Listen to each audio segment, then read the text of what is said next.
नमस्कार दोस्तों, बहुत बहुत स्वागत है आपका अवर लाइव चैनल पर। मैं हूं आप सभी का दोस्त और होस्ट आशुतोष तिवारी। दोस्तों, आज हम करनाल हरियाणा में हैं और आज हमारे साथ एक युवा प्रोग्रेसिव फार्मर हैं कुलदीप राणा जी। आज हम उनके ड्रैगन फ्रूट के फार्म पर बैठे हुए हैं। दोस्तों, कुलदीप जी की बात करें तो पहले साउथ अफ्रीका में ये नौकरी किया करते थे, लेकिन ऐसा क्या हुआ कि इनको ड्रैगन फ्रूट की खेती की प्रेरणा मिली। आज हम इनसे जानेंगे और ढेर सारे सवालों का जवाब लेने वाले हैं, किस तरीके से ड्रैगन की फ्रूट की खेती कर रहे हैं और अन्य किसान भाइयों को सिखाने का काम भी करते हैं। नमस्कार सर, बहुत बहुत स्वागत है। सबसे पहले अपना छोटा सा परिचय हमारे किसान भाइयों के लिए दीजिए। जी, मेरा नाम कुलदीप सिंह है और अभी जहाँ आप एट ए प्रेजेंट है वो राणा ड्रैगन फ्रूट फार्म है जी। ये घरोंडा डिस्ट्रिक्ट करनाल हरियाणा में पड़ता है। जी जी कुलदीप जी, पहला क्वेश्चन मेरा आपसे रहेगा कि आपको ड्रैगन फ्रूट की खेती की प्रेरणा कैसे मिली और कौन से ईयर में आपने इसको स्टार्ट किया? देखिए, मैं 2018 में जनवरी 2018 में अब्रॉड चला गया था जी। जॉब के सिलसिले में जी। वहाँ मेरा जॉब लगा हुआ था। ठीक है। उसके बाद लगभग 1 साल तक मैंने वहाँ पे घूमे फिरे। कब नए देश में जाते हैं तो घूमते हैं फिरते हैं, तो वहाँ मेरे को 2 क्रॉप दिखाई दी थी जो हमारे लायक थी कि हमारे एरिया में इसको करके ट्राई करके देखना चाहिए। जी जी। क्योंकि हम खेती बाड़ी से जुड़े हुए आदमी हैं, हमारे बाप दादा खेती ही करते आए हैं, पिताजी मेरे जी। और ये समझिए खेती में ही मेरे को स्टार्टिंग से ही रुचि भी थी जी। ये इंजीनियरिंग लाइन में चले गए तो वो दूसरी बात है, लेकिन मेरा जो स्टार्टिंग से ही रहा था कि खेती के प्रति मेरा रुझान ज़्यादा था, फार्मिंग के प्रति जी। तो नई नई क्रॉप्स लगाना, नए नए प्लांट लगाना, अलग अलग तरह के फ्रूट्स को डेवलप करना, ये मेरा स्टार्टिंग से ही रुचि रहा था। फार्म पे आप देख सकते हैं हमारे फार्म में बहुत तरह के फ्रूट के पौधे भी लगे हुए हैं। तो वहाँ बाहर जब अब्रॉड चले गए तो घूमे फिरे तो वहाँ मेरे को 2 फ्रूट्स का काफ़ी ज़्यादा वहाँ पे वो क्रेज़ दिखाई दिया। एक था एवोकाडो और दूसरा था ड्रैगन फ्रूट। ये दोनों ही सुपर फ्रूट की कैटेगरी में काउंट आते हैं, यानी सभी न्यूट्रिशन वैल्यू इनके अंदर होती है। तो जहाँ जिस स्टेट में हम रह रहे थे वो कोस्टल एरिया था, वहाँ का क्लाइमेट हमारे हरियाणा से लगभग मिलता जुलता था जी। तो जब वहाँ पे डेवलप हो रहा था ये फ्रूट, तो मैंने ये करीबन 1 साल तक स्टडी किया। यानी जब मैं जनवरी 2018 में बाहर अब्रॉड गया था तो मैं आया दिसंबर में जी। दिसंबर में जब मैं आया तो मैं कुछ प्लांटिंग मटेरियल अपने साथ ले आया जी।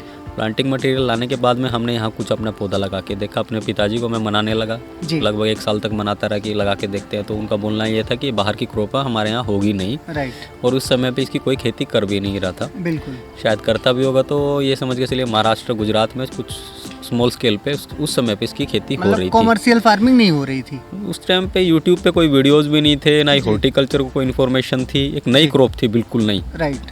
तो थोड़ा प्लांटिंग मटेरियल हमने लगा के देखा यहाँ पे। अपने पिताजी को कन्विंस करने लगा मैं, तो कन्विंस नहीं हो रहे थे तो बोले कि चलो आधा एकड़, तुम्हारे बोलने से आधा एकड़ लगा के देख लेते हैं। अगर ये सक्सेस हो गया तो फिर आगे एक्सटेंड कर लेंगे जी।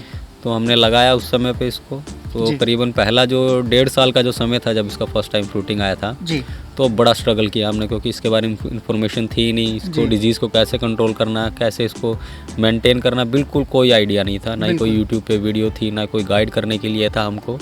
तो ये समझ के चलिए कि कुछ गलतियाँ की हमने, उसमें गलतियों से अपना सीख ली, दोबारा रिपीट नहीं की।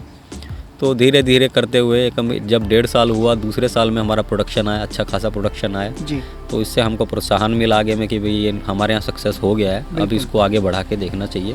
तो उसको देखते हुए हमने गया साल यानी पिछले साल मार्च में 1 एकड़ और एक्सटेंड कर दिया। आज हमारे पास 1.5 एकड़ है और 1.25 एकड़ के आसपास और भी हम अभी एस्टेब्लिश कर रहे हैं। आगे में कुछ हमने और प्लांटेशन किया है, यानी करीबन 3 एकड़ तक हम इसको लेके जाएंगे। आज एट ए प्रेजेंट हमारे पास 750 फूल हमारे फील्ड में लगे हुए।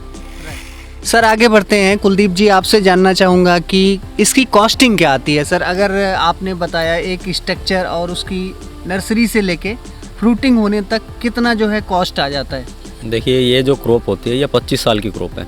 यानी एक बार आपने पौधा लगा दिया तो ये ऑन पेपर इसका 25 साल रिकॉर्ड है। वैसे ये 35-40 साल तक चला जाता है मेंटेनेंस अगर अच्छे से करे तो फिर भी हमें कंसीडर कर लेते हैं कि ये 25 साल की क्रॉप है। यानी एक बार लगाया तो 25 साल तक आपको लगातार ये फ्रूट देता है। बिल्कुल। इसका प्रोडक्शन, कमर्शियल प्रोडक्शन दूसरे साल आने लगता है जी। इसका जो लगाने का सही समय है वो नॉर्थन बेल्ट का जी, जैसे हरियाणा, पंजाब, यूपी, राजस्थान, उत्तराखंड, एमपी, इस साइड का जो एरिया है उनका जो लगाने का बेस्ट समय जो होता है वो फरवरी होता है। राइट। क्योंकि फरवरी में टेम्परेचर एकदम सूटेबल होता है हर प्लांटिंग के लिए। बागवानी की मोस्टली फसलें हमारी फरवरी के महीने पे ही लगाई जाती है। बिल्कुल। तो फरवरी में अगर प्लांटेशन करता है तो नेक्स्ट ईयर यानी 14 से 16 महीने के बाद जी ये आपको फ्रूटिंग देने लगता है। फ्रूटिंग कब देता है? देता है आपको जैसे मानसून आ जाता है, कई बार मानसून हमारा मई के आसपास आ जाता है, कई बार जून में लेट हो जाता है, तो उस हिसाब से आपको फ्रूटिंग देने लगता है। और दिसंबर तक फ्रूटिंग देता है लगातार 5 से 6 महीने। अब बात करते हैं इसकी कॉस्टिंग के ऊपर में। अभी 1 एकड़ का अगर आज के समय का, क्योंकि इसमें मोस्टली जो 70% खर्चा होता है वो पोल स्ट्रक्चर पे खर्चा होता है, क्योंकि ये पौधा है कैक्टस प्रजाति, ये बिना सहारे के नहीं चलता है, तो इसको पोल की एक ज़रूरत रहती है, सहारे की। तो अभी लोग इसमें क्या करते हैं, लकड़ी के सहारे क्यों नहीं लगा सकते, लोहे के सहारे क्यों नहीं, पत्थर के सहारे क्यों नहीं लगा सकते? तो कहीं कहीं पे अवेलेबिलिटी होती है, इजीली मिल जाता है वहाँ पे सस्ता। देखिए लकड़ी कोई 25 साल नहीं चलने वाली, वो दीमक खराब कर देगी। लोहा जो है वो रस्ट पकड़ेगा, और गर्मी में गर्म और ठंडी में ठंडा होता है, वो भी ख़राब हो जाएगा, पौधे को सूट नहीं करेगा। तीसरा था पत्थर। पत्थर की भी सेम तासीर रहती है, जैसे आपकी हीट पड़ी तो काफ़ी हीट कर जाता है, वो ठंडी में ठंडा हो जाता है। तो सीमेंट पोल ही एकमात्र ऐसा सहारा है जो इसको 20 से 25 साल आराम से पकड़ के रखता है, क्योंकि सीमेंट की जो स्ट्रेंथ होती है काफ़ी हैवी रहती है, वो 30-40 साल आराम से निकल जाता है। हम घर मकान भी बनाते हैं तो 40-50 साल की मियाद रहती है उसकी। तो इसका 70% खर्चा पोल का रहता है। प्लांटिंग मटेरियल, खाद वगैरह, इनका खर्चा लगभग मात्र 30% रहता है। ओवरऑल कैलकुलेशन करें तो आज के समय का जो खर्चा है वो 5 से 6 लाख रुपया पर एकड़ का है। पर एकड़ का है जी, ठीक है। पर एकड़ में ये पकड़ के चलिए, अगर पोल आप अगर खुद से बनाते हैं तो आपकी कॉस्टिंग करीबन 20 से 25% डाउन हो जाती है, क्योंकि आप बाहर से लेंगे तो वो मार्जिन जरूर रखेगा और वो क्वालिटी आपको नहीं मिलेगी जो आप खुद से बनाएंगे। बिल्कुल। और आप खुद ही बनाना चाहिए, कोई रॉकेट साइंस नहीं है, कोई ईजी है। हम खुद बनाते हैं इसको, मेरे माता पिता और मैं, 3 ही मेंबर हमारे फार्म पे। ये पूरे 750 पोल हमने खुद अपने हाथ से बनाए। बिल्कुल। सर आगे बढ़ते हैं। कुलदीप जी, मैं आपसे जानना चाहूँगा कि आपने बताया कि लागत जो है एक हैंडसम लागत होती है, तो उसके बाद अगर किसान भाई लागत लगाते हैं तो फ्रूटिंग आने के बाद इसका उत्पादन कितना तक आता है और कितना एक लाभ किसान भाई कमा सकते हैं? देखिए यूट्यूब पे ना सैकड़ों वीडियो पड़ी हुई है जी। 10 लाख, 15 लाख, 20 लाख पर एकड़ की इनकम ड्रैगन फ्रूट का फार्मिंग से आप जनरेट कर सकते हैं। राइट। उसमें कहीं कहीं सच्चाई भी है और कुछ वो गलत इन्फ्लुएंस भी करते हैं। हाँ बिल्कुल। ऐसा है, जो इसमें सक्सेस हो जाता है जी वो इसमें अच्छा प्रॉफिट जनरेट कर लेता है। बिल्कुल जी। इसमें 2 चीज़ों का ध्यान रखना चाहिए। एक तो पौधे की वैरायटी कौन सी है आपको ये ज़रूर पता होना चाहिए। ड्रैगन फ्रूट के अंदर लोगों को सिर्फ इतना ही पता है कि ड्रैगन फ्रूट अंदर से लाल होता है, ड्रैगन फ्रूट अंदर से वाइट होता है यानी सफ़ेद, और तीसरी एक वैरायटी बोलते हैं कि पीला होता है, वो भी अंदर से वाइट ही निकलता है। राइट। इन लोग बस ज़्यादातर लोगों को इन्हीं चीज़ों का पता है। ड्रैगन फ्रूट के अंदर 153 रजिस्टर्ड वैरायटी है जी। जैसे एक मैं बिल्कुल सिंपल उदाहरण से, एक लेमन तरीके से, एक आम आदमी को मैं जो समझाने के तरीके से बता देता हूँ। ड्रैगन फ्रूट का जो फल का साइज़ होता है ना, वो उसकी वैरायटी के ऊपर निर्भर रहता है। राइट। जैसे कि एक आम का पौधा है, आम में भी आपको सबको पता है कि इसमें 50 किस्म की वैरायटी होती है। दशहरी आम होता है, लंगड़ा, चौसा, हाफूस, ये सब का साइज़ अलग होता है। बिल्कुल। तो सब जब आपको ये पता है कि आम तो सबके सब हैं, लेकिन साइज़ सबका वेरी करता है, वैरायटी टू वैरायटी। ऐसे ही ड्रैगन फ्रूट में साइज़ वेरी करता है जी। अभी आप देखिए यहाँ बैठे हुए फील्ड में, अभी हम आपको कुछ ऐसे फ्रूट दिखाएंगे जो 800-800 ग्राम के लगे हुए हैं एट ए प्रेजेंट। इवन मेरे बैक साइड में भी कुछ फ्रूट दिखाई देंगे, ये मैं दिखा देता हूँ आपको। ये देखिए, अभी ये पका भी नहीं है ढंग से, यानी आज ही इसमें कलर आना चालू हुआ, 3 दिन में एकदम बिल्कुल लाल हो जाएगा ये जी। और अभी भी इसका वजन करीबन 600 ग्राम के आसपास होगा। बिल्कुल। तो ये वैरायटी का जो फ्रूट का साइज़ है वैरायटी के ऊपर डिपेंड करता है। किसानों को क्या होता है, लोग इन्फ्लुएंस वीडियोस को देख के इन्फ्लुएंस हो जाते हैं और प्लांटिंग मटेरियल अनाप शनाप जगह से ले लेते हैं, उसके बाद उनके पौधों की ग्रोथ नहीं होती जी। और दूसरा फ्रूट का साइज़ नहीं बन पाता। बिल्कुल। अगर आप एक अच्छी वैरायटी लगाते हैं, मैच्योर कटिंग से आपने पौधे जनरेट किए या प्लांटिंग किया आपने, और आपका प्रोडक्शन कम से कम दूसरे साल 4 टन आना चाहिए मेरे हिसाब से जी। यही प्रोडक्शन आपका तीसरे साल में डबल हो जाता है, करीबन आपका 6 से लेके 7 टन के आसपास ये प्रोडक्शन चला जाता है। चौथे साल में ये 10 टन के आसपास स्टेबिलिटी ले लेता है। ये डिपेंड करता है आपकी केयरिंग के ऊपर, आपकी वैरायटी के ऊपर, और आप किस तरह से उसकी मेंटेनेंस रख रहे हैं, आपकी मैनेजमेंट के ऊपर जी, कम्प्लीटली। बिल्कुल। फिर उसके बाद आता है, जैसे आपने बात की कि कितने इनकम जनरेट कर लेते हैं। राइट। इसके बाद में सबसे मेन रोल जो प्ले करता है वो है इसकी मार्केटिंग जी। क्योंकि ये फ्रूट आम अभी लोगों को नहीं पता इस फ्रूट के बारे में, अवेयरनेस कम है इंडिया में, अवेयरनेस कम है, और इसका रेट वेरी करता है लोकेशन के हिसाब से। बिल्कुल। जहाँ प्रोडक्शन ज़्यादा होता है, जैसे मैं महाराष्ट्र गुजरात की बात कर देता हूँ, वहाँ एट ए टाइम अभी जो प्रोडक्शन, अभी जो रेट चल रहा है वो करीबन 150-160 रुपीज़ के आसपास चल रहा है जी। जहाँ प्रोडक्शन डाउन होता है, जैसे हरियाणा, पंजाब, यूपी, एमपी, इधर का जो एरिया है वहाँ पे जो इसका रेट है, क्योंकि वहाँ से ट्रांसपोर्ट होके आता है, यहाँ जो रेट चल रहा है वो होलसेल का रेट अभी हमारे यहाँ का 200, 205, मैं राउंड फिगर 200 रुपये पकड़ लेता हूँ। होलसेल का रेट अभी 200 रुपया चल रहा है जी। और एक रिटेल का बात करें तो वो आपको वो मनचाहा रेट ले लेते हैं, वो तो पर पीस के हिसाब से लेते हैं। ये 200 रुपया रेट है वो आपका पर केजी के हिसाब से। अभी रिटेल का जो रेट है वो 300, 350, 350 रुपये तक इसका चल रहा है। बिल्कुल। जैसे हम मार्केटिंग अच्छी कर गए अपनी, क्योंकि 4 साल से हम इसकी फार्मिंग कर रहे हैं जी। आधे एकड़ से शुरुआत की, आज 1.5 एकड़ है। क्यों बढ़ा रहे हैं? क्योंकि हमारा प्रोडक्शन ज़्यादा हो गया, हमारा फ्रूट बिक भी रहा है उस हिसाब से। उस हिसाब से हम उसका आगे धीरे धीरे उसको एक्सटेंड करते चले जा रहे हैं। राइट। हम जो अभी रेट बेच रहे हैं वो हमारा मिनिमम जो होलसेल का है वो 200 रुपये राउंड फिगर है जी। और रिटेल में हम जो हमारे पास कस्टमर आते हैं हम उनको 250 रुपये दे देते हैं। वो हमारे पास इसके लिए आ जाते हैं कि 250 रुपये हम दे रहे हैं, अगर मार्केट में लेंगे तो 300, 350 में। बिल्कुल। तो हमारा भी फ़ायदा हो जाता है और कहीं ना कहीं कस्टमर का भी ये फायदा होता है। बिल्कुल। और फार्म से बिक भी जाता है, एकदम फ्रेश तोड़ते हैं और हाथों हाथ चला जाता है। बिल्कुल बिल्कुल। वो होल्ड नहीं करके मार्केटिंग में कहीं कोई प्रॉब्लम नहीं है अभी तक, हमें मार्केटिंग में कोई इशू नहीं आया। ऐसा नहीं है कि हमने कोई, हमारा फ्रूट बिना बिके नहीं रहा अभी तक। इवन हमको कई बार तो हमारे बच्चे भी इसको खा नहीं पाते जी, इतना डिमांड हाई रहता है। अभी सीजन ये समझ के चलिए, अभी शादी का सीजन चालू हो गया और फेस्टिवल का सीजन चालू हो गया। अभी डिमांड इसकी बहुत हाई हो चुकी है और ये जैसे एंड ऑफ अक्टूबर आएगा उस समय पे इसका रेट आपका 300 के आसपास चला जाएगा, क्योंकि उस टाइम पे प्रोडक्शन डाउन हो जाएगी और डिमांड बढ़ जाती है। बिल्कुल जी। सर, जैसा कि आपने बताया कि ड्रैगन फ्रूट की खेती करने से पहले वैरायटी का बहुत ज़्यादा ख्याल रखना चाहिए, तो ये कौन सी प्रजाति है सर, कमर्शियल के लिए कौन सी बेस्ट रहेगी फार्मर के लिए? मैं लास्ट पहले क्वेश्चन को कंप्लीट कर लेता हूँ। देखिए, इसका ओवरऑल जो अगर एक एकड़ की एक बात करें, एक नॉर्मल सी बात करें, तो अगर मैं 100 रुपये रेट पकड़ के चलूँ और अगर आपने तीसरे साल में इसकी प्रोडक्शन की काउंटेबिलिटी करें तो 6 से 8 टन के बीच में, 7 टन राउंड फिगर 6 टन पकड़ लेते हैं तो आपको 6 लाख रुपये आराम से निकल जाता है। बिल्कुल। अगर इसकी मार्केटिंग आप अच्छे से कर जाते हैं, 200 के बजाय 150 रुपये केजी भी बेच लेते हैं उसको, तो 10 लाख आपका आराम से क्रॉस हो जाता है। ये 1 एकड़ में, 1 एकड़ में आराम से आप निकाल सकते हैं तीसरे साल में जी। पहले साल आपका कोई प्रोडक्शन नहीं आता। बिल्कुल। पहले साल में आपका टेस्टिंग फ्रूट आएगा, इक्का दुक्का खाने के लिए फ्रूट आएगा जी। दूसरे साल में आपका प्रोडक्शन आने लगेगा। बिल्कुल बिल्कुल। और सर, वैरायटी के बारे में बताइए, कौन सी वैरायटी बेस्ट रहेगी कॉमर्शियली? देखिए, वैरायटी में ऐसा रहता है, मैं पल्प के हिसाब से बता देता हूँ, बाकी तो फिर वो डिटेल में जाने वाली बात हो जाएगी। पल्प के हिसाब से आपको रेड पल्प ही लगाना चाहिए, क्योंकि उसकी डिमांड काफ़ी हाई है और उसका रेट भी काफ़ी मार्केट में अच्छा मिल जाता है एज़ कम्पेयर टू येलो और as compare to white pulp.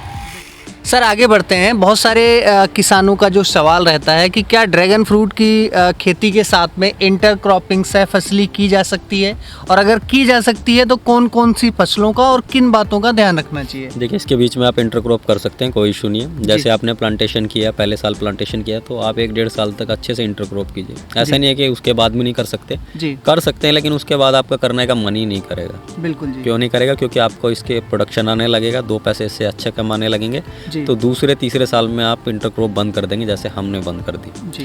पहले 1.5 साल में आप अच्छे से इंटर क्रॉप कीजिए, कोई भी फसल लगा सकते हैं, खाली धान छोड़ के आप कोई भी फसल लगाइए, आराम से इसके अंदर हो जाती है जी। आप सब्जियां लगाइए, जैसे हमने मक्का लगाया था, इससे पहले हमने हरर बोया था। और अगर फलदार पौधों की बात करें तो इसके बीच में पपीता लगा सकते हैं, केला लगा सकते हैं। अन्य फसलें ना लगाएं, क्योंकि पपीता केला ऐसे रहता है कि 1-2 साल की फसल होती है, उसके बाद निकल जाती है वो। रूट जोन ज़्यादा फैलता नहीं है, तो आप इस तरह की फसल लगा सकते हैं। गर्मी के सीज़न में वो क्या करेगी, आपके पौधों के ऊपर शेडिंग भी करेगी, गर्मी से झुलसने से भी बचाएगी आप। बिल्कुल जी, बिल्कुल।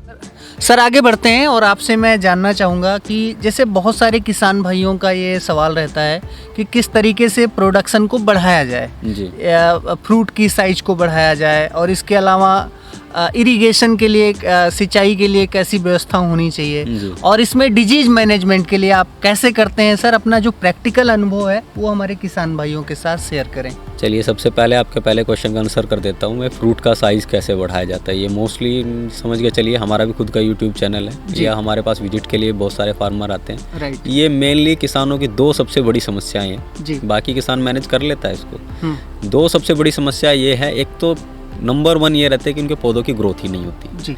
दूसरा, उनके फ्रूट का साइज नहीं बनता जी। सर, मेरा तो 200, 250, 300 ग्राम का फ्रूट नहीं बनता, और आप 800 ग्राम के फ्रूट कैसे लग जाते हैं आप लोगों के?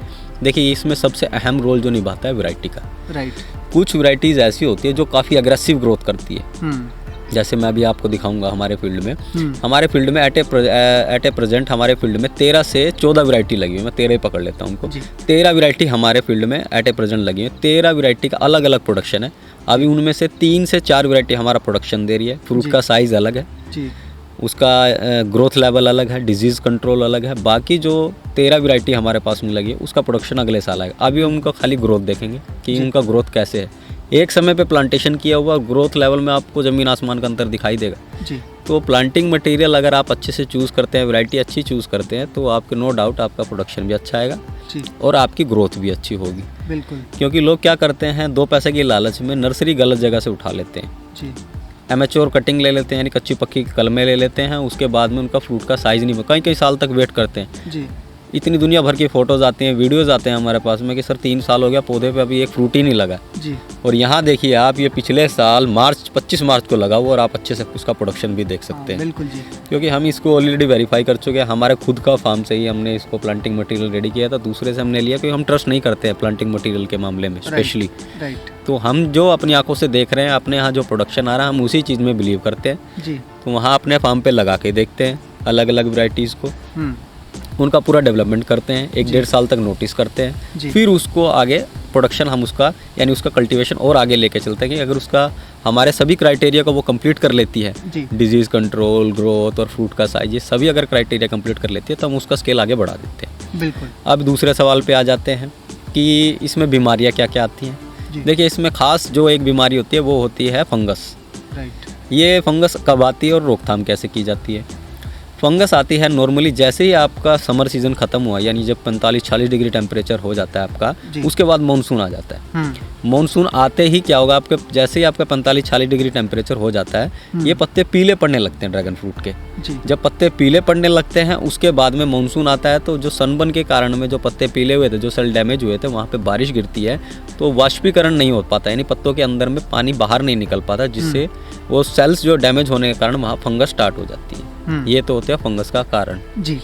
जब फंगस चालू हो जाती है यानी पत्ता आपका गलने लगता है। फंगस एक ऐसी चीज़ है, वो गैंग्रीन की तरह है। जैसे हाथ में गैंग्रीन हो जाता है तो हाथ को काटना ही पड़ता है, उस तरह से ही अगर आपके पौधे में फंगस आ गया, या तो उस पार्ट को आप अच्छे से क्लीन कर लो, साफ कर दो, या फिर वो पार्ट ही काट दो जी। अभी रूट जोन में अगर मान लीजिए नीचे बेसिक तने पे ही यानी मदर स्टॉक में फंगस आ गई तो पूरे का थोड़ी काट सकते हैं, तो उसको अच्छे से क्लीन कीजिए, सैनिटाइज कीजिए, जिस नाइफ से या चाकू से या कटर से आप उसको साफ कर रहे हैं, और वहाँ फंगिसाइड का स्प्रे कीजिए। दुनिया भर की फंगिसाइड होती हैं। अगर आप ऑर्गेनिक में कर रहे हैं तो बायो से कोई प्रोडक्ट उठा सकते हैं, वो भी अच्छा काम कर लेता है। हम भी इसी तरह से यूज़ करते हैं। और सीज़न जैसे आपका मानसून का सीज़न आने वाला होता है तो उससे पहले प्रिकॉशन होते हैं। ये आपको आएगा एक्सपीरियंस से, कोई वीडियोस में बताने से या कुछ ऐसे आप कभी नहीं ये सीख सकते। वो जब आप अपने हाथ से करते हैं तभी ये सीख पाते हैं। दूसरा, फंगस आती है सर्दी के समय पे जी। जब टेम्परेचर बिलो 10 हो जाता है, यानी 10 के नीचे टेम्परेचर आ जाता है, तो ये पौधे में बढ़ावट बंद हो जाती है। तो ये पौधा एकदम समझिए कि वेंटिलेटर पे पहुंच जाता है 5 डिग्री के आसपास। तो वो पाला पड़ता है, तो उस पाले में भी आपके पौधों में फंगस आती है। तो उस समय पे हम क्या रोकथाम करते हैं, इसके बीच में पानी छोड़ते हैं। जैसे पाले से बचाने के लिए टमाटर वगैरह में पानी छोड़ते हैं, तो बीच में पानी छोड़ते हैं। इसको मल्चिंग करते हैं, गर्म खाद देते हैं ताकि जड़ों में गर्माहट बने। गर्म खाद में कैसे, जैसे पोल्ट्री का खाद होता है, उसके आसपास जैसे हम अभी 4 साल हो गए करते करते, उससे पहले हम 3 महीने पहले तैयारी कर लेते हैं। तो इसमें क्या खाद जब मिक्स करते हैं, यानी उस सीज़न में जब आपके पौधों की बढ़ावट बंद हो जाती है नवंबर से, तब हम एक बार में न्यूट्रिशन दे देते हैं। 3 महीने तक पौधे को आराम से वो न्यूट्रिशन लेता रहेगा, जो थोड़ा बहुत लेना होगा उसको। तो उसके अंदर हम फीड करते हैं गर्म खादें, जैसे नीम आपका बोन मैन्योर हो गया, यानी हड्डी का पाउडर बोलते हैं उसको, बोन मिल, वो यूज़ करते हैं। पोल्ट्री का खाद होता है वो मिक्स करते हैं। गोबर का खाद वो तो नेचुरल रहता है, उसको भी मिक्स करते हैं। इन सब का मिक्स करके मिक्सचर को हम पौधों के रूट्स जोन में दे देते हैं, ताकि वो विंटर सीजन को अच्छे से सर्वाइव कर पाए। और हल्की फुल्की अगर फंगस आती है तो हम स्प्रे करके उसको क्योर कर लेते हैं। ये तो होता है फंगस का यानी डिजीज़ कंट्रोल में जी। फिर आ जाते हैं वाटर मैनेजमेंट, यानी पानी का किस समय पे पता चलेगा कि हमको पानी की ज़रूरत है जी। देखिए, अलग अलग मिट्टी की अलग अलग तासीर होती है। कोई जैसे सैंडी सोइल है, जैसे यानी बलुई मिट्टी है, उसमें पानी है, जैसे बारिश होती है तो पता ही नहीं चलता, पानी तुरंत ड्रेनेज होता है जी। कुछ चिकनी मिट्टी होती है, यानी बारिश हुई तो पानी खड़ा रहता है, बिल्कुल, तो वहाँ का ड्रेनेज सिस्टम अलग है। तो आपको मिट्टी के तासीर के हिसाब से पानी देना चाहिए। ऐसा नहीं है कि कोई 4 दिन में बोल दिया किसी ने 4 दिन में दे दो, चाहे पौधे को पानी की ज़रूरत हो चाहे ना हो। हम उसके रूट जोन में हाथ डालते हैं, यानी जो आप जो सराउंडिंग में जो खाद देख रहे हैं उस खाद में हम हाथ डाल के देखते हैं कि मॉइस्चर लेवल क्या है। अगर मॉइस्चर बिल्कुल कम हो जाता है तब हम इसको पानी देते हैं, बिल्कुल, चाहे वो 5वें दिन हो, चाहे वो 6ठे दिन हो, चाहे वो 10वें दिन हो। मॉइस्चर कंटेंट को देखते हैं तब हम उसके अंदर में पानी देते हैं, बिल्कुल, और आपको भी इस हिसाब से ही देना चाहिए। बिल्कुल। Water management sir, flood system अच्छा रहता है या ड्रिप इरिगेशन? देखिए, इससे पहले जो हम कर रहे थे हम फ्लड से कर रहे थे, फ्लड से जैसे आप बोल रहे हैं जी, हम फ्लड से देते थे। फ्लड का देने का हमारा कारण क्या था, हमारे पास आधा एकड़ ज़मीन था, यानी आधे एकड़ में हमने फार्मिंग स्टार्ट की थी। आधे एकड़ में सरकार की तरफ से कोई सब्सिडी नहीं होती है, कम से कम 1 एकड़ ज़मीन होनी चाहिए, यानी आपका जो प्लांटेशन है वो 1 एकड़ में होना चाहिए, तब आपको सरकार इसमें सब्सिडी देती है। सब्सिडी देती है 85%, वो अलग अलग जगह पे अलग अलग डिपेंड करता है, बिल्कुल जी। तो 85% जब सब्सिडी आप सरकार देने लगी है हमको, तो हमको ड्रिप लगवाने चाहिए। इसमें फ़ायदे ये होती हैं ड्रिप लगवाने से, तो आपको फर्टिलाइजर वेस्ट नहीं होता, और जिन जगहों पर पानी की किल्लत है वहाँ के लिए एकदम ज़बरदस्त चीज़ है ये ड्रिप का, और बहुत कम पैसे में लग जाती है। जैसे देख रहे हैं आप, हमने पूरा अभी ड्रिप का काम चालू है हमारा, हमने पूरा 1.5 एकड़ में ड्रिप लगवा दी है जी। तो ड्रिप से ही देना चाहिए। फर्टिलाइज़र आपका ये समझ के चलिए, अगर फ्लड से पानी देते तो 70 से 75% फर्टिलाइज़र आपका वेस्ट हो जाता है जी, और ड्रिप के थ्रू ये आपका 90 से 95% आपका फर्टिलाइज़र रूट जोन में जाता है, पौधा अच्छी ग्रोथ करता है, और आपका वेस्टेज भी नहीं होता फर्टिलाइज़र। सर आगे बढ़ते हैं, बहुत अच्छी आपने जानकारी दी ड्रैगन फ्रूट से संबंधित। आगे बढ़ते हैं सर, अगर कोई किसान भाई या युवा भाई जो है ड्रैगन फ्रूट की खेती करना चाहते हैं तो क्या आप नर्सरी भी अवेलेबल करवाते हैं पैन इंडिया लेवल पे?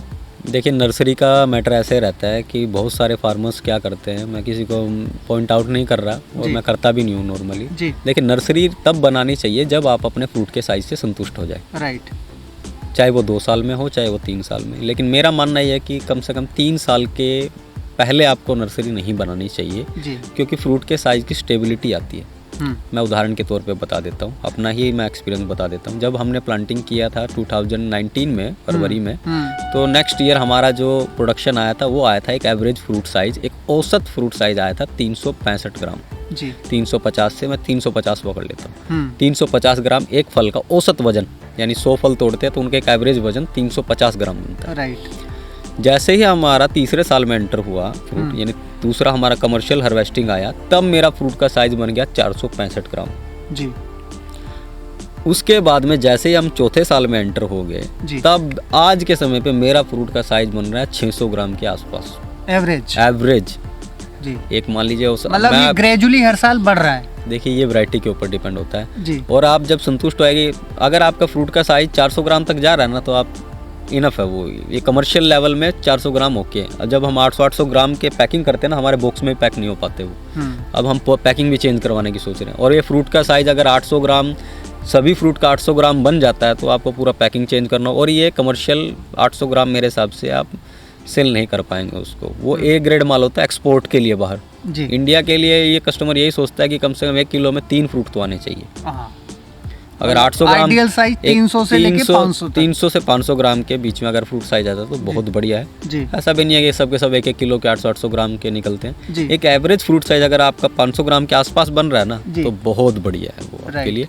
तो जब आपका फ्रूट का साइज स्टेबल हो जाए तभी नर्सरी बनानी चाहिए, और हमने तभी नर्सरी बनाई जब हमारा फ्रूट का साइज 500 ग्राम के आसपास स्टेबल हो गया था, राइट। यानी इस साल फरवरी में हमने प्लांटिंग मटेरियल रेडी करके फार्मर्स को देना चालू किया था जी। और अगला जैसे फरवरी आता है तब भी हम प्लांटिंग मटेरियल देते हैं। लेकिन हम प्लांटिंग मटेरियल बनाते हैं उतना जितना हमारे पास बुकिंग आती है जी। हम सिर्फ बुकिंग पे पौधा रेडी करते हैं, हम पौधे को स्ट्रेस नहीं देते, क्योंकि लोग यहाँ आते हैं हमारे फार्म को देखने। अगर पूरा कटिंग कर डालेंगे, नर्सरी बना लेंगे, तो कौन देखने आएगा यहाँ, राइट। फ्रूट का साइज देखने आते हैं लोग यहाँ, राइट। तो हम लिमिटेड ही मात्रा में बनाते हैं कि लोग फ्रूट का साइज भी देख पाए, हमारे पौधों की ग्रोथ भी देख पाए। और इतना हमको वो लालच वाला काम नहीं है कि नहीं पूरा एकदम नर्सरी बना डाले। नर्सरी देते हैं ओनली लिमिटेड मात्रा में ही, और एडवांस बुकिंग पे ही हम अक्टूबर में बुकिंग करते हैं। 15 दिन के लिए स्लॉट ओपन करते हैं। 15 दिन हमारा, अगर वीडियो हम पब्लिश कर देते हैं कोई, विद इन 7 डेज हमारे पूरे पौधे बुक हो जाते हैं, राइट। सर बहुत सारे किसान भाई हैं या बहुत सारे व्यापारी हैं जो आपसे आपकी फ्रूट फसल खरीदना चाहते हैं तो जी। क्या आप पैन इंडिया लेवल पे फसल भी बेचने का काम करते हैं, कोरियर से, ट्रांसपोर्ट से? देखिए ऐसा है, हमारे पास बहुत सारे व्यापारी भी आते हैं, कॉन्टैक्ट्स भी करते हैं लोग, और हम माल ऐसे भेज भी रहे हैं, इसमें Right. कोई दो राय नहीं है। राइट अगर हमें रेट अच्छा मिलता है, वाजिब मिलता है, तो हम ज़रूर भेजते हैं उसको। जी। लेकिन वही अगर कंपेयर करके किसी स्टेट का और हमसे माल लेता है, देखिए प्रोडक्ट जो प्रोडक्ट होता है ना, वो बिकता है अपनी क्वालिटी के ऊपर में। राइट। एक मैं उदाहरण के तौर पे बता देता हूँ आपको, एक 200 ग्राम का भी फ्रूट है, 250 ग्राम का भी फ्रूट है। एक मैं सिंपल वे में बताता हूँ, अमरूद है, अमरूद 50 किस्म का अमरूद होता हाँ, है। राइट। एक VNR अमरूद है, एक देसी अमरूद है, एक दूसरा पिंक वाला जो अमरूद है, सबका रेट अलग अलग होता है तो अमरूद ही। जी। एक 80 रुपये में बिक रहा है, एक 30 रुपये में बिक रहा है, और एक 15 रुपये में भी ठेले पे बिक रहा है। राइट। तो जो ड्रैगन फ्रूट का जो रेट होता है वो वैरी करता है उसकी ग्रेडिंग पे, जी। उसके कलर पे, उसके ब्रिक्स लेवल पे, और उसकी सेल्फ लाइफ पे, यानी कितना लंबा टिकेगा वो फ्रूट। राइट। तो इन सभी क्राइटेरिया को ध्यान में रखते हुए उसका रेट डिसाइड होता है। जी। हमने जब ये प्लांटिंग मटेरियल लगाया और आगे भी हम प्लांटिंग मटेरियल एक्सटेंड कर रहे हैं, यानी प्लांट बढ़ा रहे हैं, जी। तो ये सभी क्राइटेरिया को लेके हम चलते जी। हैं। हमारा जो रेट अभी एट ए प्रेजेंट चल रहा है वो 200 रुपया होलसेल का चल रहा है। जी। वहीं जो दूसरे फार्मर्स हैं महाराष्ट्र गुजरात के, वो 150 बेच रहे हैं। राइट। 50 रुपये अब कैसे? क्योंकि हमारा लोकेशन एक तो ऐसा हो गया, हम्म। यहाँ डिमांड बहुत ज़्यादा है और प्रोडक्शन कम है, और Right. दूसरा हम प्रोडक्टिविटी भी उस हिसाब से जनरेट कर रहे हैं, वो क्वालिटी फ्रूट दे रहे हैं तो उस हिसाब से हम रेट भी ले रहे हैं उसका। हाँ बिल्कुल जी। कुलदीप जी, हमसे बातचीत करने के लिए और ड्रैगन फ्रूट से संबंधित इतनी अच्छी जानकारी देने के लिए आपका बहुत बहुत धन्यवाद। धन्यवाद। थैंक यू जी। तो दोस्तों, आप देख सकते हैं कि कुलदीप राणा जी एक युवा फार्मर हैं जो कि नौकरी की चाहत में साउथ अफ्रीका जैसे कंट्री में गए, लेकिन इनका मन वहाँ नौकरी में लगा नहीं, और वहाँ से इन्होंने ड्रैगन फ्रूट की खेती का मॉडल देखा, इंडिया में आए और अपने परिवार के साथ एक सफल मॉडल यहाँ पे विकसित किया, और देश विदेश से लोग इनके मॉडल को देखने आ रहे हैं और बहुत अच्छा अर्न भी कर रहे हैं, और अन्य किसान भाइयों के लिए प्रेरणा का भी काम कर रहे हैं। तो लास्ट में मैं कुलदीप जी के लिए कहना चाहूँगा दोस्तों कि मैं अकेला ही चला था जानिबे मंजिल, मगर लोग साथ आते गए और कारवां बन गया। तो दोस्तों, कोई भी काम मुश्किल नहीं है, चुनौतीपूर्ण नहीं है, आपको एक मजबूत डिसीजन लेना होगा और प्रयास करने होंगे दोस्तों, और नई से नई चीज़ें आपको सीखना पड़ेगा, अपडेट करना पड़ेगा, और निश्चित रूप से आप भी कुलदीप जी की तरह बहुत अच्छा काम कर सकते हैं, बहुत अच्छा अर्न कर सकते हैं। तो दोस्तों, आपको हमारा वीडियो कैसा लगा कमेंट करके अपनी राय ज़रूर बताएं। दोस्तों, अगर आपको वीडियो पसंद आया तो लाइक करें, अपने दोस्तों के साथ शेयर करें, और अगर आप चैनल पर नए हैं तो सब्सक्राइब ज़रूर करें। दोस्तों, अब हमको इजाज़त दीजिए, बहुत जल्द मिलेंगे एक नई वीडियो में नई स्टोरी के साथ। तब तक के लिए नमस्कार, जय हिंद, अपना ख्याल रखिएगा।